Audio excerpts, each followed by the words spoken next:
سلام، امروز می‌خوایم بپردازیم به اینکه چطور یک چوپان جان تیمور لنگ رو نجات میده. پس با ما همراه باشی و ادامه ویدیو رو از دست ندی. اگر از این جور ویدیوها خوشتون میآید ویدیو رو لایک کنید، کانال رو دنبال کنید و زنگوله رو هم روشن کنید.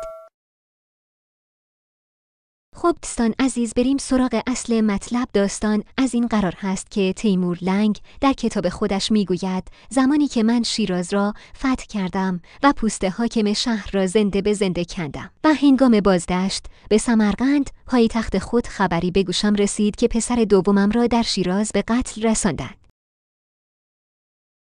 تیمور پس از شنیدن خبر کشته شدن پسرش به شیراز برگشت. هنگامی که به شیراز رسید سر پسرش را به دار آویزان کرده بودند. از مردم شیراز پرسید آنها چه کسانی بودند؟ گفتند آنها اقوام لر هستند، کاف از کوههای فارس تا یاسوج کنونی هستند. تیمور پس از 2 ماه تعقیب و گریز در کوههای زاگرس و با از دست دادن حدود 8000 تن از سربازان خود نتوانست آنها را شکست بدهد. و به تیمور گفتند اگر دنبال آنها بروی تمام سربازانت را از دست میدی و تیمور راه خود را کج کرد و از آن منطقه دور شد.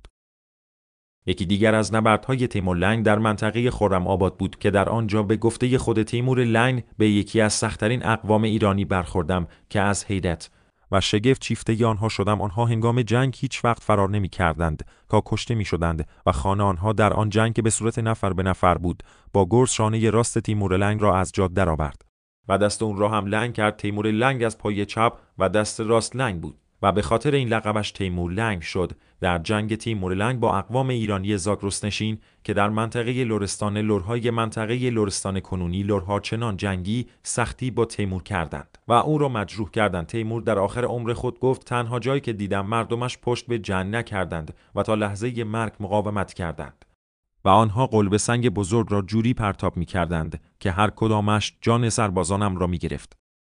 تیمور لنگ اومد به شیراز رو گرفت، حمله کرد، حاکم شیراز رو گرفت، زنده زنده پوستشو کرد و برگشت که بره به سمرقند. تو مسیر که داشت میرفت پیک اومد، پیک چاپار براش فرستادن، گفتن که پسرتو گرفتن تو شیراز کشتن. برگشت به شیراز، دید که سر پسرش رو بر روی نیزه کردن و مونده.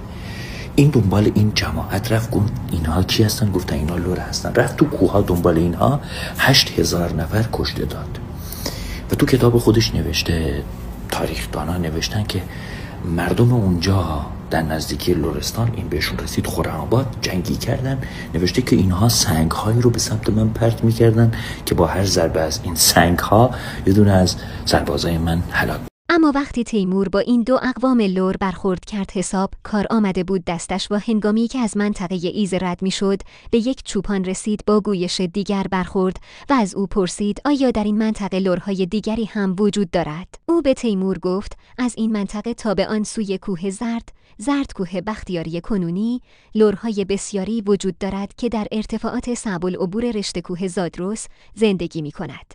هنگامی که تیمور داستان لرهای کهگیلویه و ممسنی و لرهای لرستان را برای چوپان گفت، چوپان خطاب به تیمور گفت هرگز وارد این منطقه مشو، چون هم 120,000 سرباز خود به همراه 240,000 اسب خود و تمامی خدمه و ابزار جنگی خود را از دست خواهی داد و مرگ خود را به چشم خواهی دید، زیرا این لرها که معروف هستند به ایلیاتی و از چند ایل بزرگ که با هم متحد می باشند، تو و لشکرت را نابود خواهند کرد، زیرا این 2 قوم لر که با آنها جنگیدی برادران آنها هستند که هر کدام برای خود منطقه‌ای برای زندگی کردن انتخاب کردند و به آنها لر بزرگ بختیاری میگویند. تیمور وقتی سخنان چوپان را شنید و با شجاعتی که در آن جنگ‌ها از لرها دید با خود گفت حالا اگر لرهای بزرگ تلفیق این 2 لر باشند هیچ وقت پیروز نخواهم شد و اگر این اقوام لر با هم متحد شوند چه می شود؟ او راه بازگشت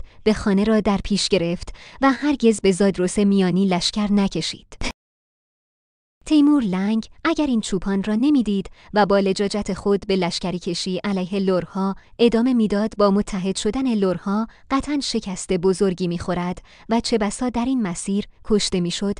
پس قطعاً تیمور لنگ زندگی خود و زندگی لشکر خود رو مدیون اون چوپان بود که سر راه دیدش. اگر از این ویدیو استقبال خوبی بشود، ویدیو در مورد اینکه یه تیمور در اصفهان با سر افراد کشته شده کوه درست کرد رو میذاریم و کامل توضیح میدهیم.